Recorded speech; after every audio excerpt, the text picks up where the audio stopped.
মেঘনার যে অংশে ছুটত জাহাজ নৌকা সেখানেই এখন ধুধু চর। তবে প্রমত্তা সেই জলরাশির সাক্ষ্য হয়ে দাঁড়িয়ে আছে দুটি বয়া। এর মাধ্যমেই তখন পথ চিনে নিত নৌযান। লক্ষ্মীপুরের চরভূতি গ্রামে পাশাপাশি থাকা বয়া দুটি নিয়ে স্থানীয়দের অপার কৌতূহল। পূর্বপুরুষের মুখে এর গল্প শুনলেও জানেন না এগুলো মাটির কতটা গভীরে গাঁথা। তবে এর নামই এলাকার নাম হয়েছে বয়াচর। এটা আমরা ছোটবেলায় দেখছিলাম আর মানে বসগরু চড়াইতাম এখানে। বড় মানে বয়া ছিল আর বড় বয়ার রূপে ধরেন স্যারের মতন একটা গোল স্যারের মতন ইয়ে ছিল, এর মধ্যে একটা বাড়ি আছিল।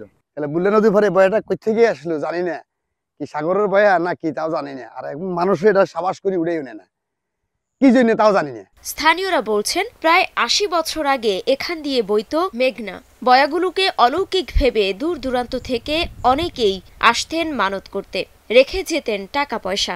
মানুষের চাইতে চাই মিলে ধোয়াইতে আছে কে কে নিয়ত করি কে মোমবাতি জ্বালা।